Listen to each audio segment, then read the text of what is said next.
तो guys previous year जो question कर रहे हैं हम लोग इंग्लिश के पार्ट 4 को करेंगे अभी के अभी। और इसके अंदर टारगेट आपका रहेगा 15 में कम से कम 14 का है कि ये सबसे ईजीएस्ट शिफ्ट के क्वेश्चन हैं। ठीक है, बहुत जो कहते हैं ना कि इजी बावरे की तरफ कहोगे क्वेश्चन पूछना, वैसे सवाल पूछे गए थे जो नहीं पूछने चाहते वो भी पूछ दिए थे कि बच्चा बच्चा आंसर कर सकता है उसका। तो बच्चा बच्चा कहने का मतलब एकदम छोटा बच्चा नहीं, मतलब जो बेसिक जिसको तैयारी है वो भी आंसर कर लेगा। इसकी पीडीएफ पार्ट 3 तक पीडीएफ मैंने टेलीग्राम पे दे दी है, तो टेलीग्राम को जाके ज्वाइन करो, सर्च करना @A2Z टेलीग्राम चैनल मिल जाएगा। और देखो एक चीज़ मैं कहना चाहूँगा, जनरली मैं वीडियो के स्टार्टिंग में कभी नहीं कहता हूँ कि A2Z स्टडी को सब्सक्राइब करो, वीडियो को लाइक करो, शेयर करो, ये सब कुछ मैं कभी आपने नहीं सुना होगा कि स्टार्टिंग में या फिर बीच में मैंने बोला हो, एंड में मैं बोल देता हूँ। बट आज स्टार्टिंग में कहना चाहूँगा कि भाई सब्सक्राइब कर लो। मोर देन 60% ऐसे लोग व्यू करते हैं चैनल को जो भी बिना सब्सक्राइब किए कर रहे हैं, तो कर लो ना, पैसा थोड़े लगता है, सब्सक्राइब कर लो चैनल को, कोई दिक्कत नहीं आने वाला आपको।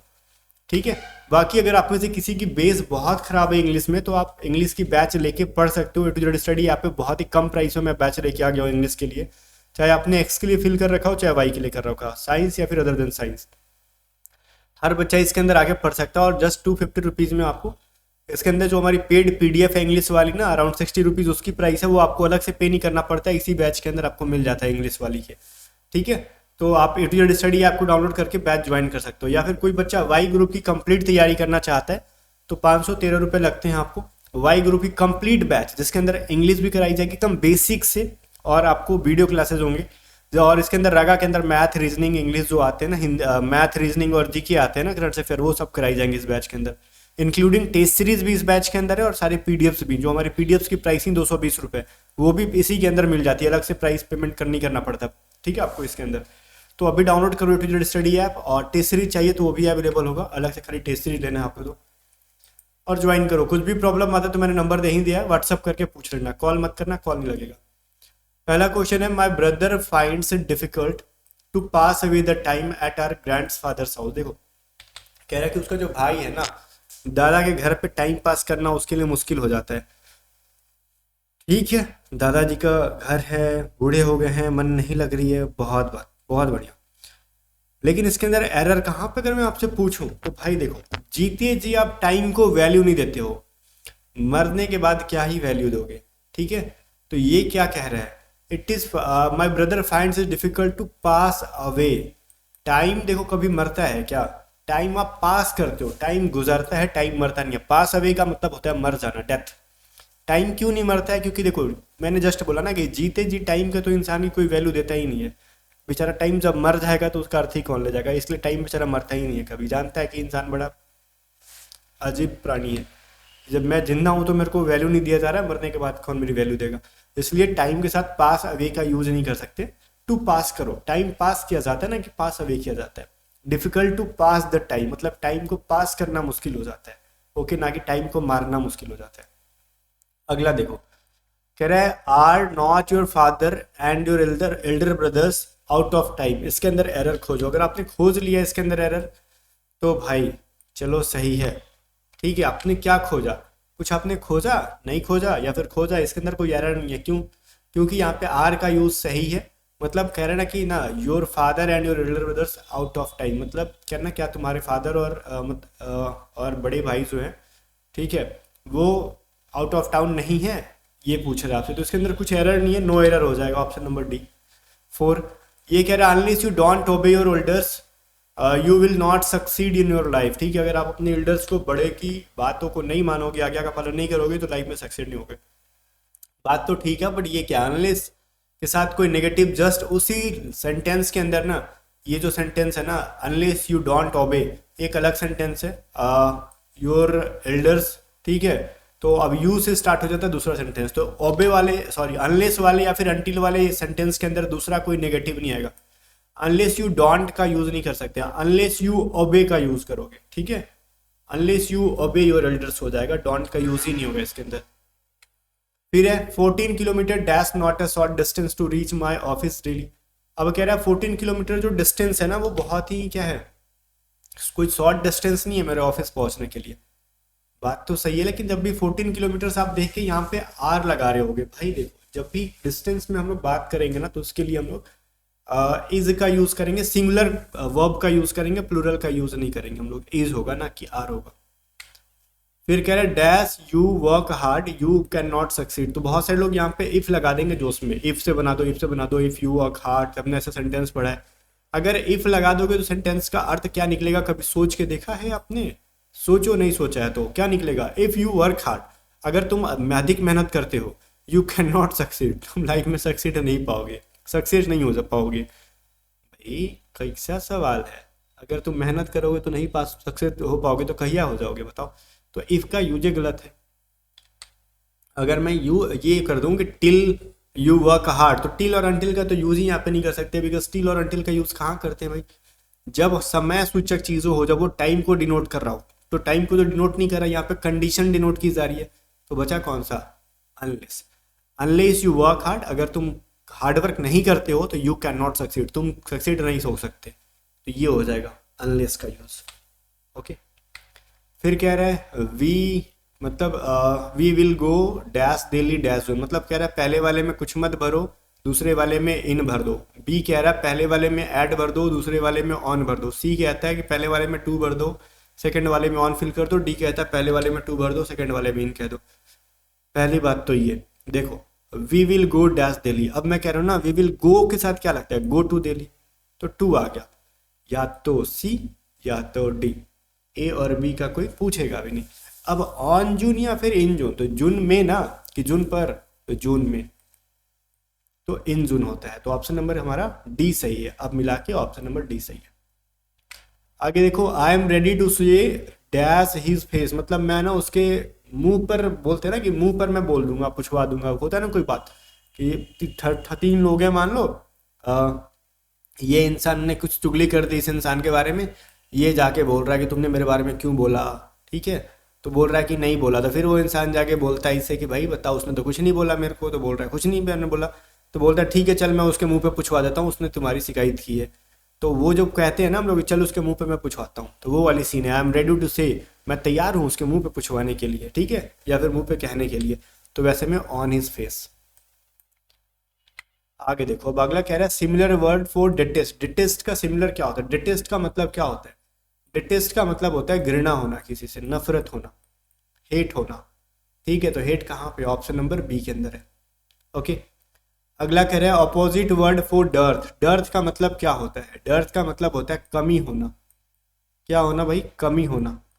तो अपोजिट वर्ड पूछ रहा है डर्थ का, कमी होना। तो कमी होने का उल्टा क्या हो जाएगा? भरना, बहुत ज्यादा कुछ हो जाना। तो एक्स्ट्रा बैगेंस का तो मतलब होता है ज्यादा खर्च, फिजूल खर्च, तो वो नहीं होगा।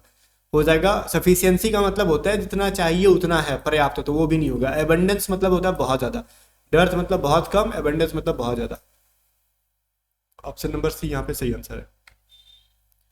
क्वेश्चन नंबर 10th देख लो। 10th में क्या रहा है कि a person who is always looking for a fight, ठीक है? इसका मतलब क्या हुआ है कि ऐसा इंसान जो हमेशा लड़ाई के लिए तैयार रहता है कि आओ कर लेंगे हमारा पीटी, हर बातें पे कहता आओ ना आओ पटक के तुमको दिखाते हैं, ठीक है भाई? उसको कहते हैं लड़ाकू इंसान, डेट इज बेलिकोस।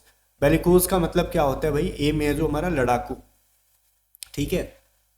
बेलिकोस का मतलब होता है लड़ाकू, जो हमेशा लड़ने के लिए तैयार रहे। अब देखो 11 में क्या हो गया? ब्लैक शिप एक ईडियम है। ब्लैक शिप, बाबा बाबा, ब्लैक शिप वो वाला ब्लैक शिप नहीं, एक ईडियम में ब्लैक शिप होता है, वो अलग होता है, जिसका मतलब होता है हमारे, देखो हमारे घर में या फिर ग्रुप में या फिर टीम में हर एक बंदा ऐसा मिल जाएगा जो कि फैमिली के लिए या फिर टीम के लिए या फिर मतलब ग्रुप के लिए क्या होता है भाई? वो शर्मिंदगी का कारण बन जाता है अपनी हरकतों की वजह से। दैट इज अनवर्थी पर्सन, ठीक है? मतलब हमारे किसी काम का नहीं होता। An unworthy person in a family और ग्रुप, जिसकी वजह से हमेशा जहाँ रहेगा वहाँ के लोगों को शर्मिंदा होना पड़ जाता है किसी ना किसी वजह से, ठीक है? वो इतना अनवर्दी है, मतलब वो किसी लायक नहीं होता। फिर कह रहा है the noise of the traffic kept me awake, ठीक है? जो नॉइज है ना ट्रैफिक का, वो मुझे बार बार जगा देते हैं, जगा दिया, ठीक है? तो इसका आपको पैसिव बनाना है। तो यहाँ पे ट्रैफिक केप्ट है ना, V2 है, और ये हमारा ये सब्जेक्ट है, the noise of the traffic, और ये क्या है भाई? मी हमारा ऑब्जेक्ट है। तो ऑब्जेक्ट को सब्जेक्ट बनाएंगे तो आई, अब मेरा V2 यहाँ पे आ रखा है तो आई के साथ होगा वॉज का यूज, तो बी एंड सी में है I was kept awaking, I was kept waking नहीं, आई वॉज केप्ट वेक। तो ऑप्शन नंबर सी हमारा सही है ना, आई वॉज केप्ट अवेक, क्योंकि अवेक तो थोड़ी इसका वर्ब का कोई चेंज कर रखा है यहाँ पे, kept awake by the noise of the traffic, तो ऑप्शन नंबर सी हमारा सही है। फिर 13 नंबर देखो, कह रहा है the old women said, oh miss the train, वो पछता रही है ना, इसे समझ में आ रहा है कि बूढ़ी औरत है, वो कह रही है ओ आई मिस द ट्रेन, मतलब वो उनको पछतावा हो रहा है। जब पछतावा होता है तो वो किसी से सॉरी नहीं बोलती हैं, वो रिग्रेट कर रही होती हैं। और रिग्रेट करने के अर्थ में क्या होता है, the old women said with regret, ठीक है, जो बूढ़ी औरत है वो पछतावा से बोल रही हैं डैट कि she had miss the train, वो मिस कर चुकी हैं ट्रेन को। ओके ना, तो रिग्रेट वर्ड का थोड़ा ध्यान दो कहाँ पे यूज है। ऑप्शन नंबर ए हमारा सही है। 14th कह रहा है which is the correct spelling, इसमें से पैरेलल का करेक्ट स्पेलिंग कौन सा है बताओ। अगर आप ध्यान से देखोगे पैरेलल तो पैरेलल नहीं होता है, देखो पहली बात तो पैरालेल नहीं होता, ठीक है, पैरा नहीं होता, डबल आर नहीं होता, तो ये डबल आर वाला तो गलत हो जाएगा, बी और डी में गलत है। पैरेलल में डबल एल फिर डबल एल दो बार नहीं होता, तो डबल एल यहाँ पे दो बार लिखा गया, ये भी गलत है। पैरेलल में खाली एक बार डबल एल होता है और एक सिंगल आर होता है, तो ऑप्शन नंबर ये हमारा सही है, पैरेलल। ओके ना, तो ये हमारा 14th का ए बिल्कुल भी सही है। अगला क्वेश्चन देखते हैं। 15th नंबर क्वेश्चन क्या कहता है हमसे, कहता है एडजेक्टिव फॉर्म ऑफ काइंडनेस।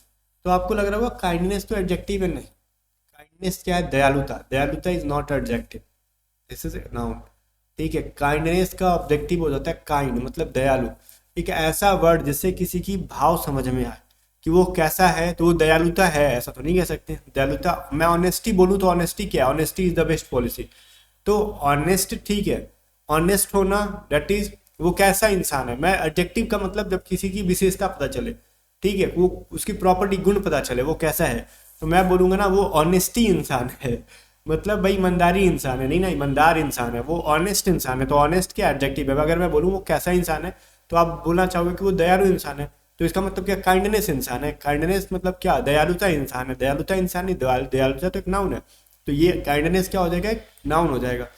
तो ये काइंड मतलब होता है दयालु, मैं पूछूं कैसा इंसान है तो आप बोलोगे दयालु इंसान है, मतलब काइंड इंसान है, ठीक है ना। तो ये चीज़ थोड़ा सा ध्यान देना, ऑप्शन नंबर सी इसका सही हो जाएगा। बाकी जाने से पहले मैं फिर से कह दूं कि सारी पीडीएफ्स तो मैं आपको टेलीग्राम पे नहीं देता हूँ जो यूट्यूब पे कराता हूँ। बाकी अगर बैचेज में आप ज्वाइन करते हो तो आप बेसिक से पढ़ पाओगे, और कम टाइम के लिए हमारी बैचेज में बोल रहा हूँ बहुत इफेक्टिव होगी, क्योंकि मैं आपसे इतना भी पैसा नहीं ले रहा ना कि आपको सोचना पड़े एक बार, आपकी लाइफ है, अगर आप चाहते हो लास्ट टाइम में भी अगर प्रिपरेशन करके सिलेक्शन ले लेना, इस बार आ जाओ, क्योंकि दिन पर दिन देख रहे हो हर जगह वैकेंसीज कट रही है। इवन साल में एक बार कोस्ट गार्ड असिस्टेंट कमांडेंट भी कर दिया, ऐसे बहुत सारी पोस्टेज होंगी धीरे धीरे जहाँ पे रिक्रूटमेंट अब धीरे धीरे कम होगी, तो जितना कम टाइम में आप प्रिपरेशन करके सिलेक्शन ले लो कहीं ना कहीं, it will be better for you, ठीक है। और कुछ नहीं कह सकते, बाकी समझदार के लिए सारा काफ़ी होता है।